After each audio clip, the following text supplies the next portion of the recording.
I, Tom, on the hum.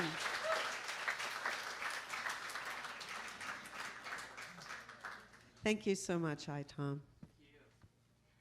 He's very talented.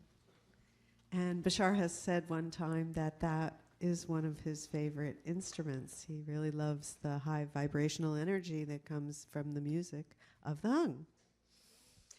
So, good evening, everyone. I'm April Rochelle from Bashar Communications, and it's my pleasure to welcome you to this extraordinary weekend that we have ahead of us. This is a 3-day event, and the focus of this particular event is on the concept of awakening. And, you know, Bashar has talked to us before about the idea of becoming fully conscious and awakening and becoming our full selves. And this is what it really means to be human, is to become fully awake as a physical being. So, in fact, he has entitled the Friday night session, tonight's session, as The Awakening. And he'll be talking a little bit about lucid dreaming.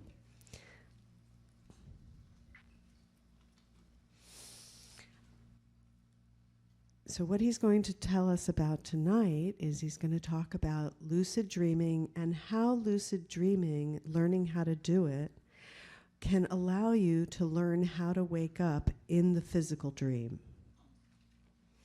So he's going to actually give us some a new permission slip to help us learn how to lucid dream and how to really wake up in the reality that we're in right now.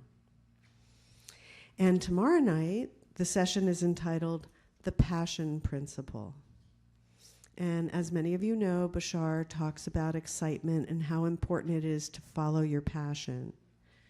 But actually, tomorrow night, he's going to go into it to a much deeper level and really help us understand how to work with excitement, how to work with that complete kit.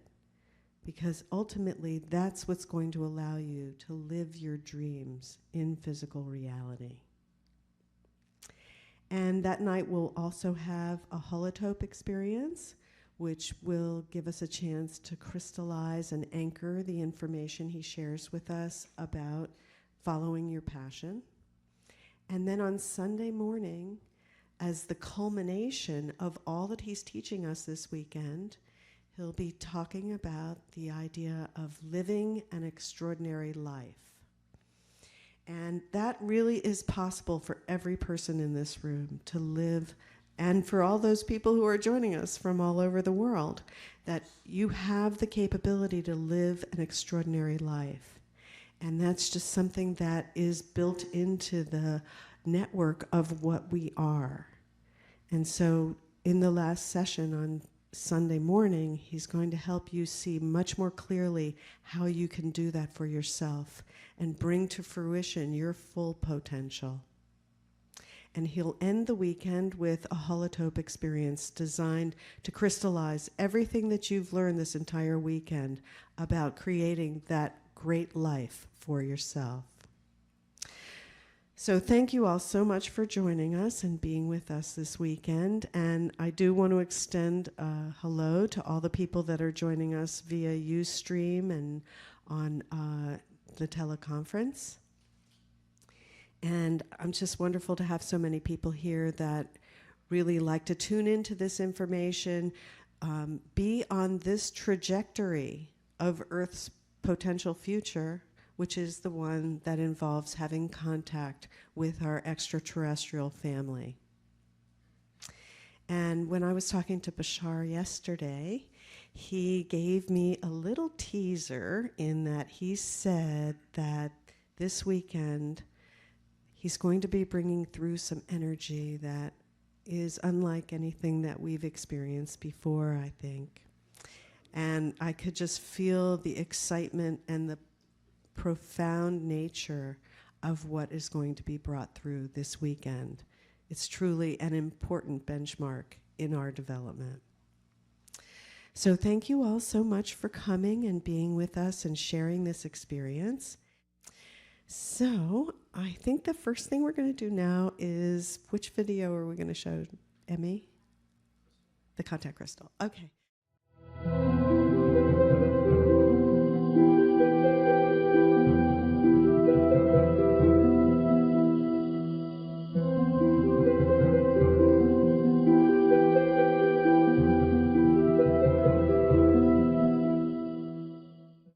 Again, the idea is that as a child on my world, I was shown the idea of a central hexagonal crystal that existed within a giant, large artistic exhibit created by another contact specialist. The central crystal in that particular work is about, in terms of your size, about 3 feet across. The idea is that it is about the same color green, and around it are other crystals, each crystal added to the central crystal, which represents the first contact of our civilization with another, represents all the other contacts of all the other civilizations we have come into contact with, and constantly grows as more and more civilizations join the interstellar alliance, as you call it. But the idea is that that central crystal is the seed crystal that carries the vibration of contact itself and is representative of my family lineage, along with other family lineages that are also steeped into the idea of being contact specialists.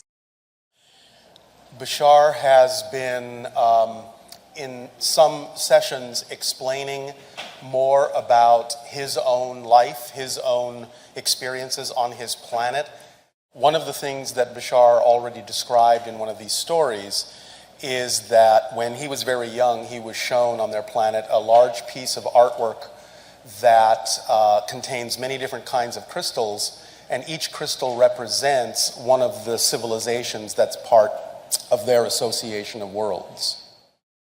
Now, the central crystal he described is a hexagon that is dark green in color. It's larger than this, but this is basically a replica of that crystal as he described it to us. There is a symbol inscribed on the crystal, which is a triangular symbol that has a spiral in the middle of it. This symbol, Bashar described, is actually his family crest. It represents his family's lineage as contact specialists. So Bashar suggested that if we made replicas, even if they're smaller, of this central crystal, what he did then is he did a special meditation that actually comes with every crystal on a DVD that's for the purpose of charging the crystal with the specific frequency of contact. So when you have one of these and you use the meditation, it is actually charged with the particular frequency that represents his civilization and the particular frequency that represents their initial contact with us. So Bashar has basically said that, charging one of these with your own energy and the energy that's in the meditation that he gave is kind of like casting your vote specifically for contact. So if you're interested in acquiring one of these, by all means, please ask the people at the back table to give you the information. It comes in this lovely box along, like I said, with the DVD. And so please check out the information at the back table. And one last question. Why is the contact quartz crystal green? It is specific to the vibration of the heart chakra, because contact is from heart to heart. Ah, okay. Though the minds may be different, though the body forms may be different, it is through the heart that we recognize our spirits are one. This is what is actually said before the crystals on our planet. Though minds may be different, though body forms may be different, it is through the heart that we recognize our spirits are one. This, in a sense, you might say, is a saying that is germane to first contact specialists on my planet.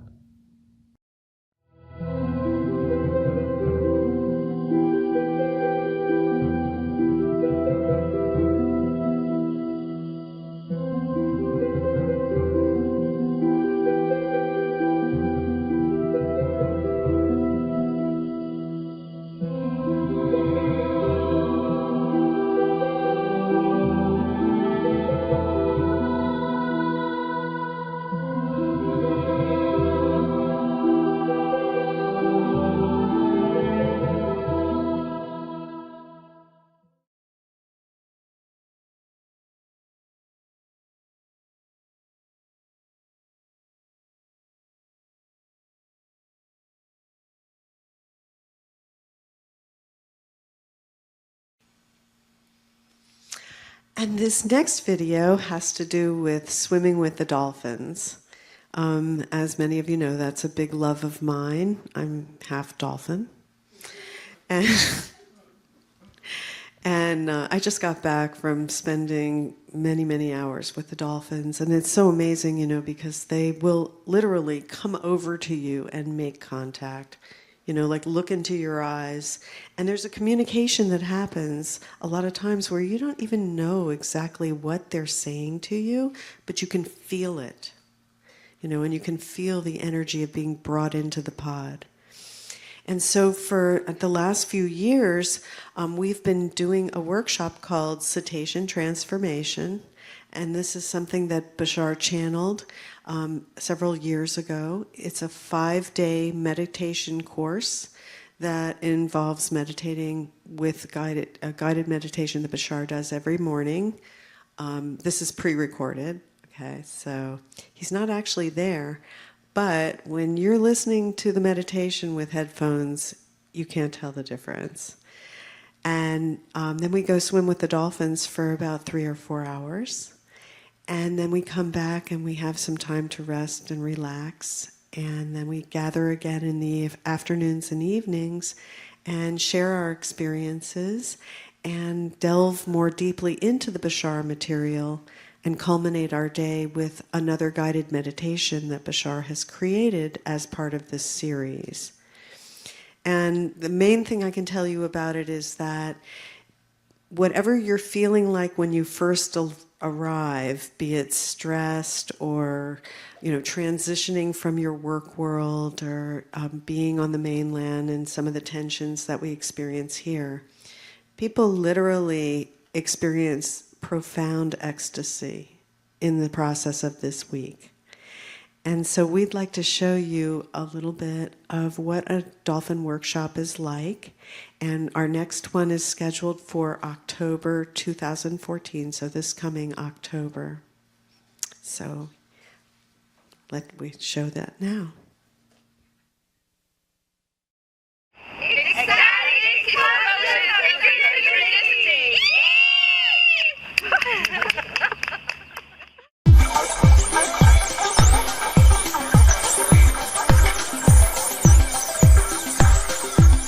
We're calling the cetacean nation.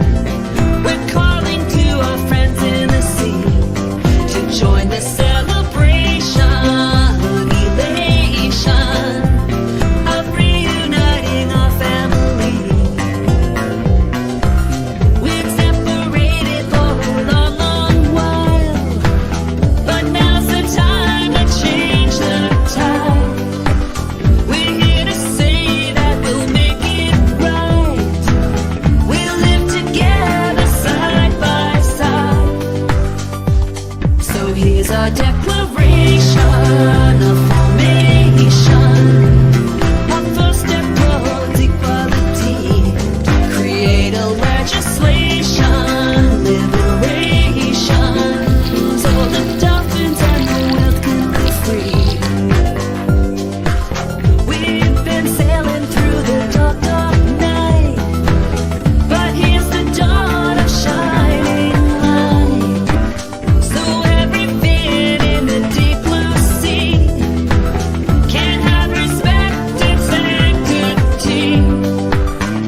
So we're calling the cetacean nation. We're calling to our friends in the sea. In appreciation, admiration, creation of a new way to be.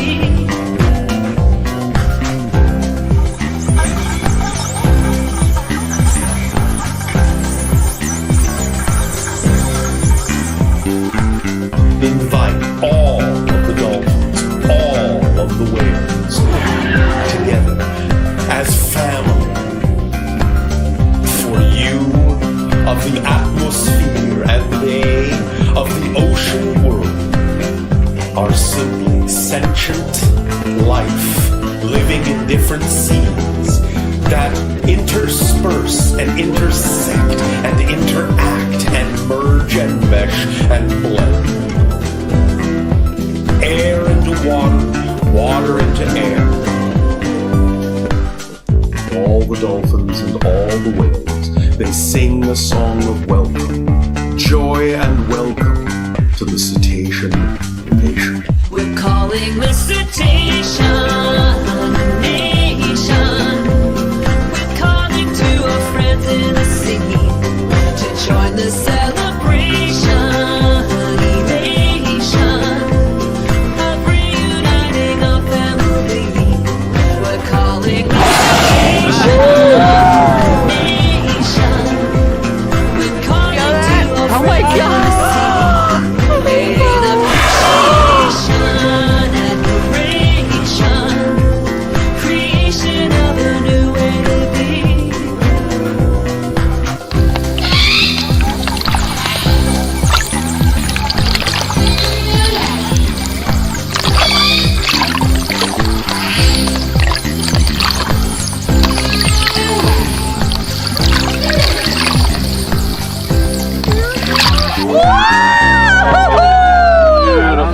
Oh, that's fabulous.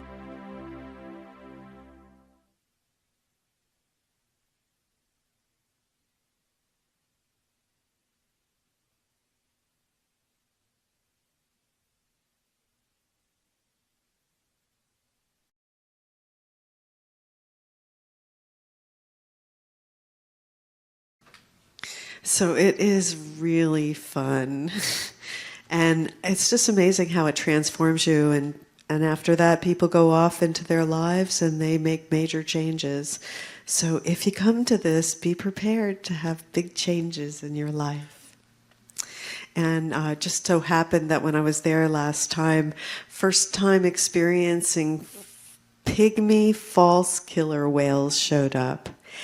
And it's been amazing because for our groups, we've had things like, we had 100 false killer whales show up for one group. In that video you saw, there were actually rough-toothed dolphin there, which are extremely rare, and they came for another group. So word's kind of gotten around that when Bashar's groups come, like interesting cetaceans show up, the ones that we don't get to see that often. So I hope some of you can join us. And that music, that song, Cetacean Transformation, was written and produced by Emmy Brunel, and that was her beautiful voice. Thank you, Emmy, for that gorgeous song. We love that.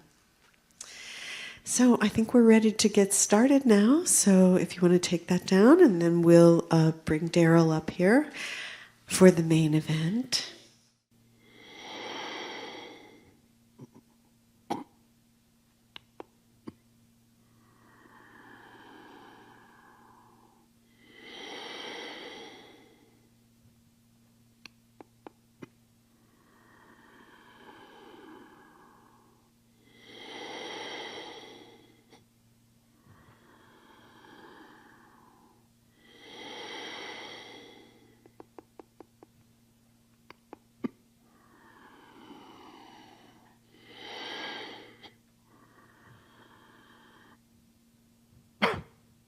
But I don't say good day to you this day of your time. How are you all?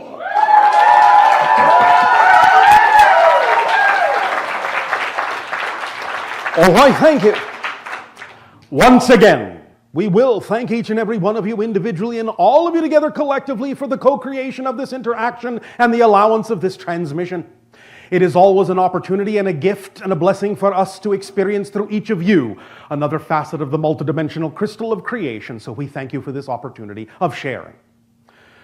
We will, before we begin the subject of this transmission, reinforce what you've already been told, that there will be a new consciousness that will be coming through later on in this transmission, that we will be introducing to you for the very first time. This is a very exciting moment for us, because when a civilization is introduced to this new entity, it is a demarcation that you have reached and that we have reached. A certain point that is the beginning of a new acceleration, a new threshold, a new crossing, and that from this point forward, Many things will change, but we will allow the entity to deliver that information itself when the timing is appropriate, near the ending of this transmission this day of your time. For now, allow yourselves to relax in this sharing, and we will begin with this transmission that we have titled The Awakening. Now, we have discussed from time to time the idea that our civilization is becoming less and less physical, even though we still have a physicality.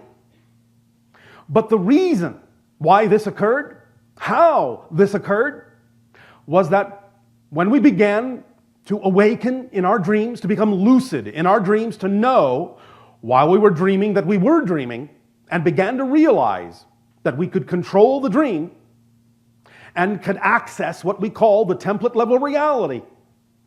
The level of the blueprint where you design, shall we say, your physical reality experience when you are out of body, so to speak, and then reinsert yourself to play out physically the blueprint that you set up in the template level. When you become lucid in your dream, you can consciously, more awarely, visit the template level, the blueprint level reality, and in being more aware that you are dreaming, in being more aware that you really are in an altered state and not getting caught up in the dream scenario so much, you have then the ability to feel more awake, aware, more in control, and you can more intentionally and more consciously design your template, design your physical reality blueprint to be more in alignment with what you prefer it to be. Thus then reinserting yourself into physical reality experience and playing out that redesign, that new upgraded blueprint. But when we discovered that we could do this, that we could become lucid in the dream state, become awake in the dream, we also realized that because we were tapping into the template level reality that was creating our physical experience, we realized that physical reality is also just another type of dream. And as we began to realize that, we also allowed ourselves to become more lucid in the physical dream, more awake and more aware, and allowing there to be less difference between what you call the waking dream and the sleeping dream. Eventually, what we did is we remained in the state of lucidity when we were in the dream, so that we allowed ourselves to experience physical reality more like a dream. And thus, because we are always awake and always dreaming now simultaneously, we no longer sleep. The idea is that we are always awake but always dreaming. You can, in your evolution, begin to experience this in-between state, this hybrid state, this blended state of really knowing, consciously knowing that you are creating your dream, that you are creating your physical reality as a dream, as a projection, that it can really be designed to be what you prefer it to be. And so we will, this day of your time, begin to share with you new permission slips, new ideas about how you can go about becoming more lucid in your sleeping dream, more awake, more aware that you are dreaming while you're dreaming, so that you can more consciously tap into that template level reality and begin to experience physical reality as more of a dream as well.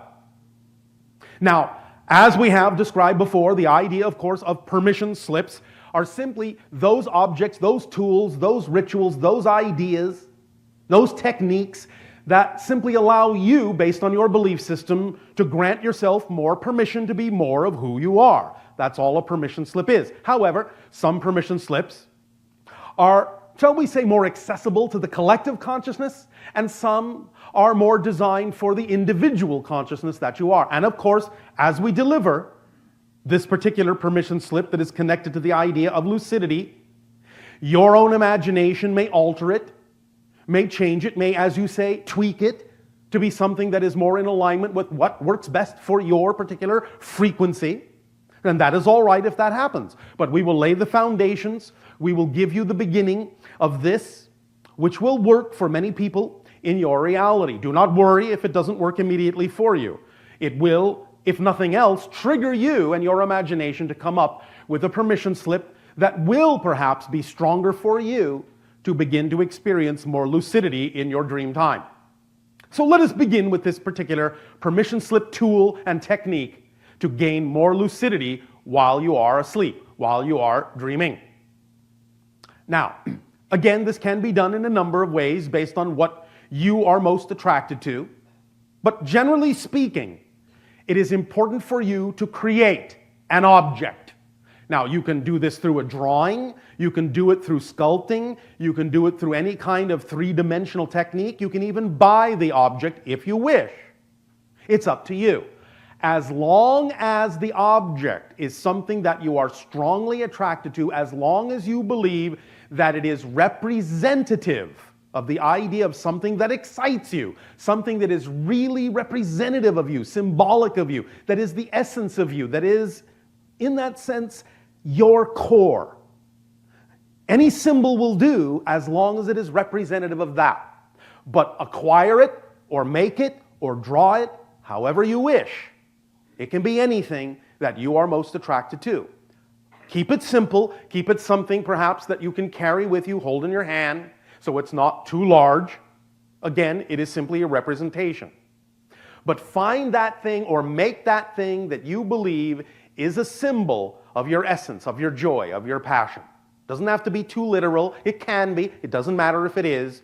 But at least allow it to be symbolic of that idea. It can be as simple as a ball of a certain color, or a multicolored idea. It can be a piece of clothing. It can be whatever you wish it to be. It can be something you sculpt in clay. It can be something you build out of wood. Doesn't matter what it is. It can be something you find that is a piece of art, a piece of glass. It can be something you draw. It can be something you paint. It doesn't matter. But make sure that when you hold it, touch it, look upon it, you feel that it is really a symbol of your highest joy, your highest excitement of the life that you prefer to live. Once you have that object, whatever it is, allow yourself at least once a day, maybe twice, if you wish, in the morning, in the evening, before you go to sleep, would be an ideal timing, to focus on it, meditate on it for 15 minutes each time in each meditation. Just allow yourself to look at the object, to feel it, to see how it might be able to be refined a bit, to be more representative of who you truly are, of your essence, of your life, of your joy, of your passion, whatever form it takes. And as you do this, each day, at least once or twice, each day, looking at this object, playing with this object, turning it around, discovering all about it, really taking it to heart, really getting familiar with it. Do this for 1 week. Now, at the end of that week, 7 days, the end of those 7 days, allow yourself to add one thing to this object or drawing. And that will be either a shard of mirror or a tiny mirror. Put the mirror on it, affix it, attach it somehow. And as you now, for the next 7 days in your 15-minute meditation, once or twice a day, not only look at the object, handle the object, get familiar with the object, look at your reflection in the mirror.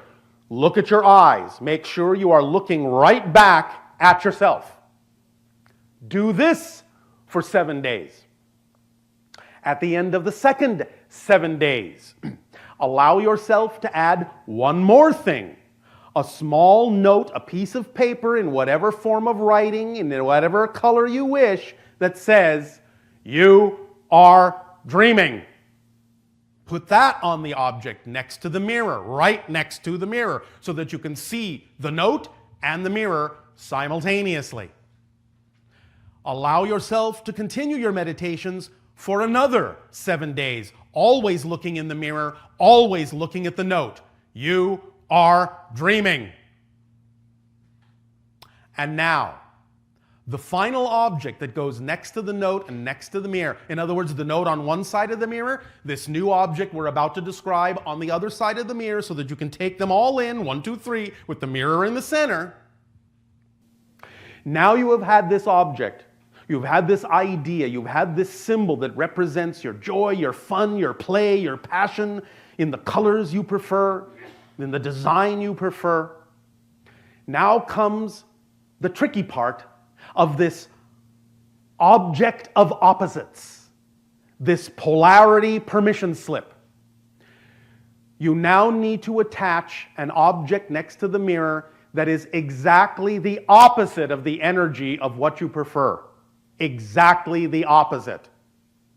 So in other words, if you have a ball, let's say, because we know it is popular on your planet at this point, a soccer ball, and it is your highest excitement, represents your energy, represents your passion.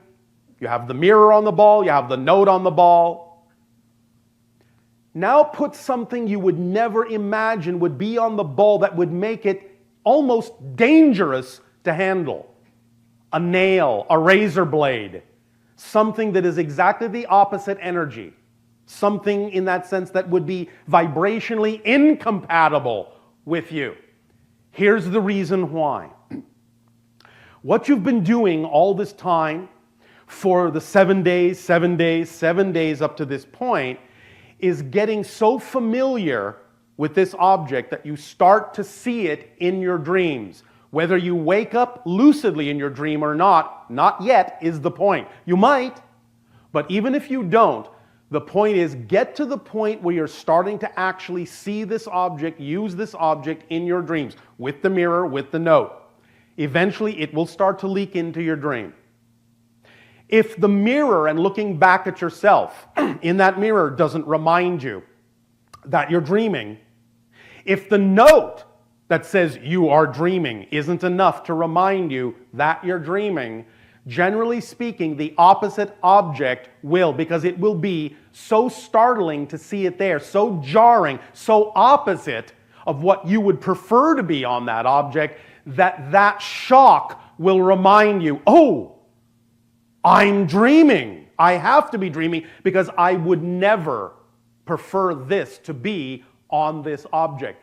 You will now remember that you put it there for the specific purpose of rattling yourself awake in the dream, of jarring yourself and shocking yourself awake in the dream to discover such an object on this device that you have loved and played with and gotten so familiar with, and suddenly here is something that is so out of context, so opposite to your vibrational preference, that it will actually act as a polarizing influence to shock you into remembering that you are actually dreaming.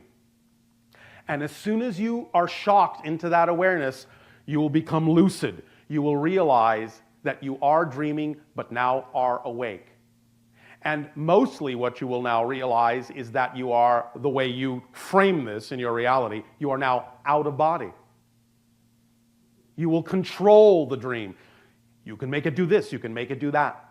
But you won't be dreaming in the sense that you will be subject to the scenario. You will now be consciously and intentionally guiding the scenario, rearranging the scenario, getting it to do whatever it is you prefer it to do. You will be really on the threshold between physical and non-physical reality. You will be designing your reality in the way you prefer to see it, in the way you prefer to experience it. And once you allow yourself to jar yourself into that lucid state with this particular permission slip, you can begin to look around and you can begin to expand yourself to the template level reality, looking down at physical reality in a sense, and it will be laid out in a sense like a blueprint. You'll begin to see it through new eyes, through a new perspective of your consciousness, and can begin to rearrange things if you wish, knowing that when you reinsert yourself into the physical dream, when you refocus as the physical dream, you will start to see more and more and more of the changes that you made in some fashion in the template level reality while you were lucid in the sleeping dream. Now, the changes may not always look like they looked in the dream, but you will start to see changes that are representative of, symbolic of, energetically aligned with the kind of changes you made in that template from the lucid dream state. And more, the more you do this, the more your physical reality will begin to take on a dream-like quality, and you will start to feel the lucidity leaking in, blending in to the physical awareness. Your physical reality will start to become more and more dreamlike, even as your dreams will start to become more and more real. And very soon, as you do this more and more, and get used to this idea, you will begin to not be able to tell the difference between the two. You will have physical experiences and wonder if you're dreaming. You will have dream experiences and wonder if this is your physical reality. And bit by bit, you'll get used to this state. Now, this may take a little time. That's all right. Don't rush it. Don't hurry. Whatever time it takes is the time it needs to take for you, because this is going to be keyed. It's going to be aligned with your particular path, your particular process. And remember that the process is the point.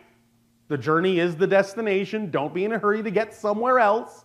Stay in the present with this. The more you stay in the present, the more you'll be capable of being in the place where all of the ideas of physical and non-physical reality come together. You will be at that balance point, that center point. But this will begin to, shall we say, rub off on you, and your physical reality will become far more ecstatic, far more malleable, far more flexible, far more synchronistic, far more magical. And pretty soon you will be truly living in the dream state, dreaming in the living state, and you will understand that physical reality is but a dream. Now, we're going to add something to this to augment this idea, to accelerate, to propel this idea a little bit further, a little bit faster, by specifically talking about the out-of-body state and how more easily to generate it, how to activate it. Not only can what we have already described do that, but we will now bring your attention to the things as they were done long ago in your history, in Atlantean times, in Egyptian times, in Mayan times. Many people on your planet have been a little bit puzzled by things they have found in certain structures, such as the Great Pyramid in your Giza area, where you find in what you call the King's Chamber a stone coffer, a stone box. Most of you now understand this is not and never was used as an actual sarcophagus. What this was used for, along with similar stone boxes found in other structures, other temples, other pyramids around your planet, whether they were used for sarcophagi or not, many of these stone boxes you will find are of certain specific dimensions that are usually connected to golden proportions, phi ratios, natural increments like that that are represented in nature. And what many of these stone boxes were actually used for were to actually bring about, to trigger out-of-body experiences. When you lie down in some of these stone boxes, and in particular the one in the pyramid at Giza, and you allow yourself to go into a meditative state and allow yourself to align with what is called the gamma frequency in your brain, which is 40 cycles per second, 40 hertz, the gamma frequency, you set up an actual resonating harmonic in the box, which is designed to amplify and magnify the gamma frequency. By setting up that feedback mechanism, by giving off that frequency and letting it resonate back and forth within the box, it magnifies and amplifies, magnifies and amplifies, magnifies and amplifies, and before you know it, pop! You're out of your body. This is how the ancients explored the universe. It is true that sometimes information was delivered to many of the ancient cultures on your planet by some extra-dimensional or extraterrestrial beings. However, don't discount the fact that many of the shamans and many of the priests in the ancient cultures actually were more than capable of getting a lot of the information themselves by simply going out of body and exploring the universe and going where they needed to go to download information when they needed it. This is an ancient art that was done all the time, ancient form of space exploration, both outer space and inner space, where they could come and go at will by using these sarcophagi, these amplifying boxes, to propel themselves out of body and go on these excursions to find out the information they need that would be of great benefit to the people of your world. So, if you can recreate in some fashion in the appropriate resonating material, be it stone or metallic alloys or certain forms of wood, we will allow you to do your own experimentation on this, but in the appropriate ratios, in the appropriate proportions that you can glean off the sarcophagi in the Great Pyramid, you will then be able to lie down in that box that you create with no top, and making sure it is of the correct proportions, going into the meditative state, the gamma state, 40 cycles per second, and allowing yourself to begin to experience that resonant frequency. The more you allow yourself to practice this, the faster you will find yourself going out of body, either immediately while you are meditating in the box, or you will find that it will set up a frequency within you so that when you are going to sleep, it will make it easier for you to have the lucid experience of knowing you are out of your body and thus being awake in the dream. So these are two techniques that can aid and assist you in beginning to become more aware, more conscious in the non-physical realms, and by so doing, paradoxically, actually become more conscious in the physical dream, which is only a projection of your consciousness and is happening in your consciousness anyway, because there is nothing out there. It's all in here. Does this make sense to you? Do you find that exciting? Oh, all right. Then, by acting on your highest excitement, you will find that whatever it is you will experience will be in alignment with what you need it to be. And again, remember, it's not about needing to get somewhere else. It's about experiencing the journey, experiencing the process, and living in the present so that whatever it is that needs to find you will find you at home.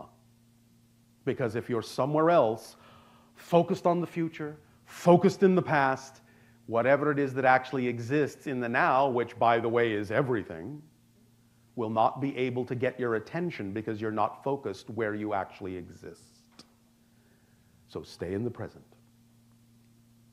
and awaken.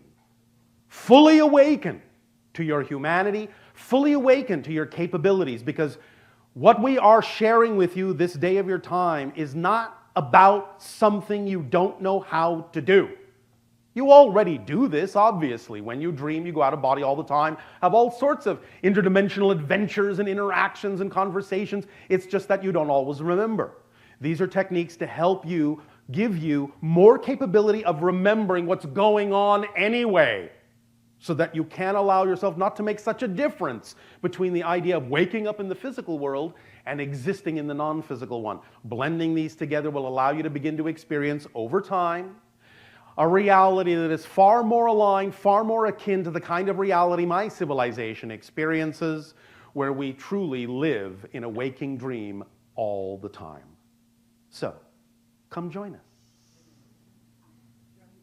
Now, once again, we thank you for allowing us to share this transmission with you, and in return for the gift of this sharing, we ask, in what way may we now be of service to you?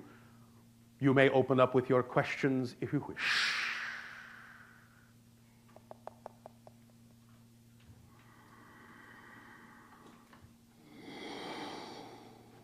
Then go ahead and have a few people come up and...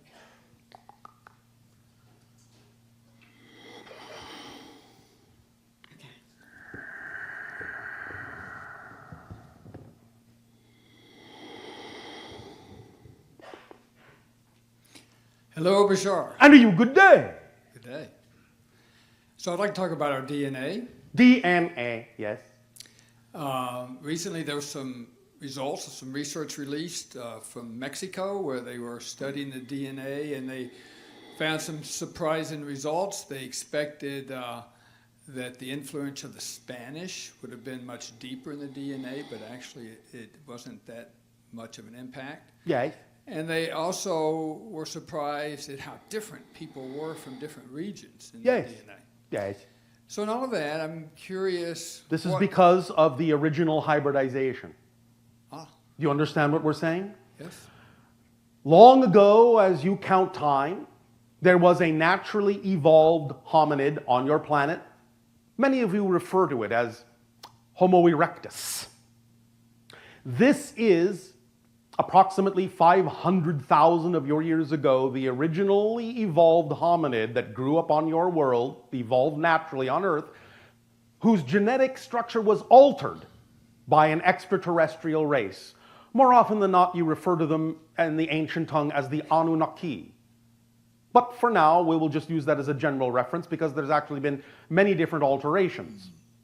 But some of the extraterrestrial genetics, which themselves were a mix of different races, were injected into the DNA structure of Homo erectus and other similar hominids at the time, transforming them eventually into what you now consider yourselves to be Homo sapien. Thus, you actually have many different genetic strains within you from different races in different places throughout the cosmos. As you begin to awaken, as you begin to use, or remember to use, or remember that you are using more and more and more of your consciousness, you're going to become more aware, as you explore these things, more aware of what's already existing within you, of what connections, what threads to the stars you already have. And you will see more and more and more evidence of the fact that you are not exactly what you thought you were. Does that make sense? Yes. So you're seeing more of this mixture now coming out in your scientific endeavors as you're discovering what you really are. Now, as we have said, not all branches of Homo erectus were altered genetically, and the ones that were not went on to become the beings, evolve into the beings you now today know as Sasquatch. Had your genetics not been altered at all, today you would all be Sasquatch. That's the naturally evolved form on your planet, which has developed the ability to actually move interdimensionally, which is why they're so hard to find. Nevertheless, they are intelligent, they are aware, they are interdimensional travelers, but they are the truly natural evolved life form of the hominid being. You took a left turn and thus are connected and hybridized in a way that created you to be what you are, that you are now rediscovering yourselves to be. More hybridization will continue until such time in what you would call your future, you will become what we refer to as the sixth hybrid race. There are 5 others already that exist, including our own. Eventually, all 6 will blend together to become the 7th hybrid race in time. Does this help you? Yes, it does. And looking at our own DNA, what can we know that will facilitate our evolutionary awakening? The more you allow yourself to remember who and what you are, the more you express more totality of your being, you will allow yourself to see changes going on in your physiological form and in the physiological DNA rearranging itself to be more representative of the form that will allow you to express these differences in your physical reality. Eventually, as more full hybrids, in a sense, you will actually have 3, not 2, strands of physical DNA. Many people have talked about the idea of 12 strands of DNA, but you will never have all 12 in physical reality. Many of them are simply in other dimensional levels, and you will be connected to the energy that they represent, but in physical reality, you will never have more than 3. We have 3. You will have 3. You are building the 3rd now. There is more silicon in your system, and it is helping creating the 3rd strand of the genetic structure in the DNA molecule. And this will allow you to become a more sensitive and more receptive antenna and transmitter to higher frequency energies that will allow you to experience more of what we are talking about when we talk about living your life as if it is a dream. Is this making sense? Yes. Is this answering your question? Yes. Last question. Yes. From our future, what in regards to our DNA can we be aware of to facilitate the future? All you need to do right now is what we have said, acting on your highest joy to the best of your ability with no insistence on the outcome will allow the excitement to function as a complete kit that will move you forward, propel you forward, advance you, evolve you in exactly the way you need to evolve to allow for the facilitation of all the changes that we're referring to now. All right? Yes, thank you. Does this help? Oh, very much. Thank you, thank you. Thank you. Yes.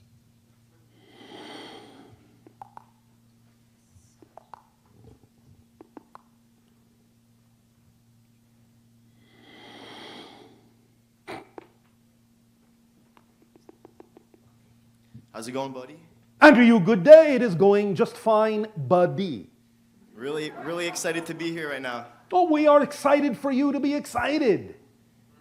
I got a little gift I want to share with everybody here in this room, All right. as well as the civilization of Sani.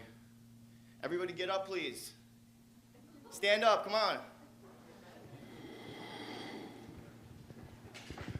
Okay, I'm gonna need everybody to do a steady clap like this.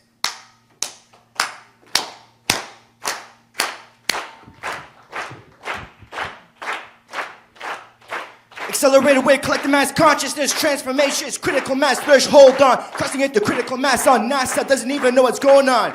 Riding the wave, only the brave will know, nobody knows until you're flown down the rainbow road. How does it get any better than that? It's this and that, not this and that. Woo! Trick, twist, split, shift, toroidal blitz. The trick is in the twist, split, shift, toroidal blitz. Realize, energize, a metaphysical metamorphosis. Singularity, symbiosis. Metamorphose the dose, another day. How strange, the flip side seems to change. Giggle factor, funny and insane is the new same. Insane is the new same.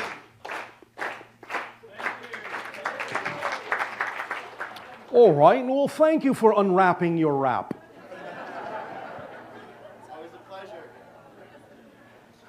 Now, to my questions. I want to ask you. I had an experience, I think it was last year. Me and a group of people, we went to a lake in Ontario, and during this time I was doing a 3-day fast, so I was raising my frequency to really high, and all this amazing transformational stuff happened. I was introduced to your channel 2 years ago. Anyways, synchronicity, one thing led to another. I believe that I may have made contact with a Sasquatch being, synchronistically speaking, how you brought it up. So as we were approaching, I had the question in my mind, how incredible would it be to have a contact experience with an extraterrestrial? Well, it would be quite credible, actually. I know, right? So I was going towards the lake, and I was just getting this weird feeling in me.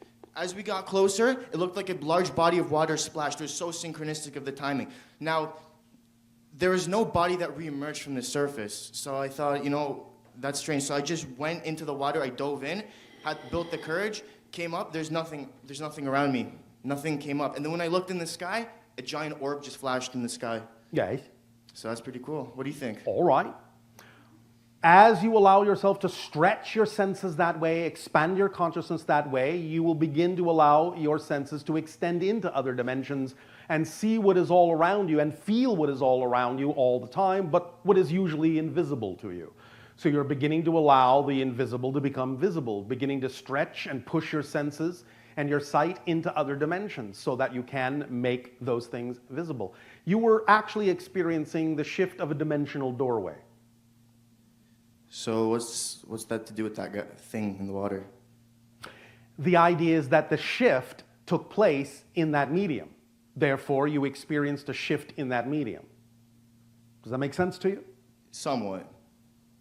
I understand that there's a shift in consciousness, therefore my perception changed, and I was able But to I'm also experience that. talking about the fact that these shifts actually also shift you to other physical realities. Let me put it to you this way. If you're holding a glass of water that is full, and you actually move the glass of water from here to here, some of the water will slosh, yes? Correct. That shows you it's been moved. So the physical reaction of the water being a conductive material actually was a reflection showing you that you shifted. You got an actual physical reaction in the physical reality showing you that you are now, at that moment after the fact, on a different parallel Earth than you were before you began. If I may interject, I also had an out-of-body experience. This was relative to some time within maybe 1 or 2 months of that experience. I had an out-of-body experience. I felt like I was in Hawaii. And I know I'm familiar with a little bit about Joan Ocean and this psychic Sasquatch and whatnot. I came back into my body. I had sleep paralysis as I was just... Yes, that's quite common. Right. And because the idea is that, again, when you shift to another dimension, another reality, sometimes you're not moving in the same way that you normally move when you're physical, and so you have to kind of learn to move differently, and thus the body may experience paralysis because it is no longer capable of actually moving in the way it used to. Right, and then I had a telepathic image of what it looked like to be an oval-shaped head with really blue oceanic eyes, and from that moment I felt like I just made contact with some kind of elder Sasquatch. It really startled me. Like, those were beautiful eyes. My heart was beating. I was a little bit startled because it was just. That's all right. Yeah, but it was really exciting after. Well, yes. It's all exciting, extending those senses. So, of course, understand that if you're going to expand your consciousness like that and you're going to become sensitive to the idea of seeing things around you that exist all the time that are invisible and making them visible, you might be startled from time to see things you didn't expect to see. Yes? Yes. And one last thing I want to share. So the synchronicity involving today is just phenomenal and miraculous. And the things that happen to this event right now, building up, is really just, I don't even know what's fact or fiction anymore. It's so beautiful. All right. Now, I just want Yes, to it share is. this. Today's my birthday on the summer Happy solstice. birthday. Thank you very much.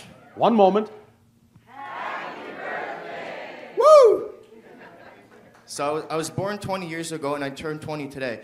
Now, if my intuition... What a coincidence. Oh, no. Synchronicity, right? Who would have thought? University of the Universe, universally, learning by remembering faster to be. Yes. I am the master degree. Yes. My reality. Yes. So my intuition suggested to me to convert this into math. So if I take June 20th, 1994, I get 6/20/1994. I add 6 to 1994, and I'm left with 2020. Now, for this day, this demarcation point, this trinary summer solstice threshold, June 20th, 2014, I convert that to math, 6/20/2014. I take the 14 from the 2014, add it to the 6, the rest of the equation, triple 20, 20/20/20. Yes. The way I like to look at it is, when I was born, I had 20/20 vision, Yes. right? Now On you this have day, 20/20/20. Triple 20, right? My pineal gland being the third That's one. why we said you're extending your senses into another dimension. Oh, it's so exciting. I'm so happy to be on the leading edge. Thank you, everybody. However, I will tell you that regardless of the 20/20/20 vision, you ain't seen nothing yet, kid. More to come.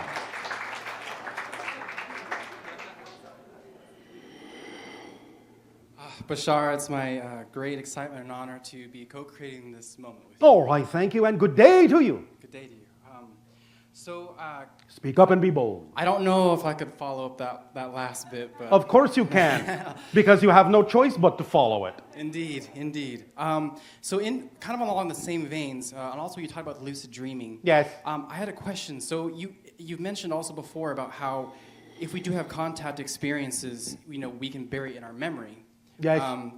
With what you talked about with lucid dreaming and stuff, becoming more practiced in that lucid dreaming state and achieving that, can you go from that lucid dream to actually experience past dream memories, or to maybe access specifically those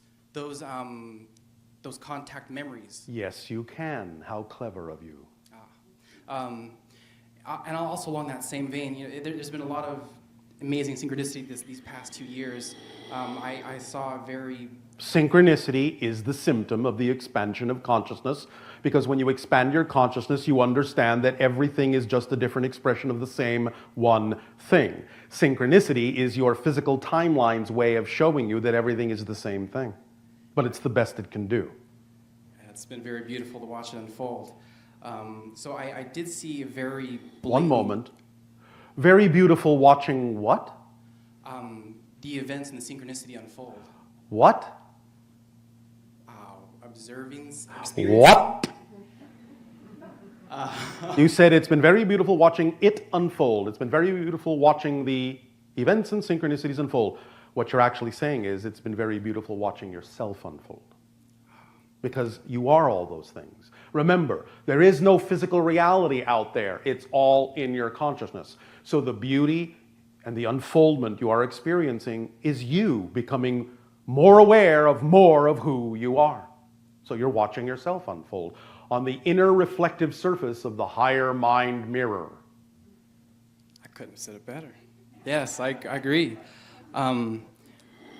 With the UFO experience I had just recently, and with a lot of the interesting experiences that have been happening lately, Yes.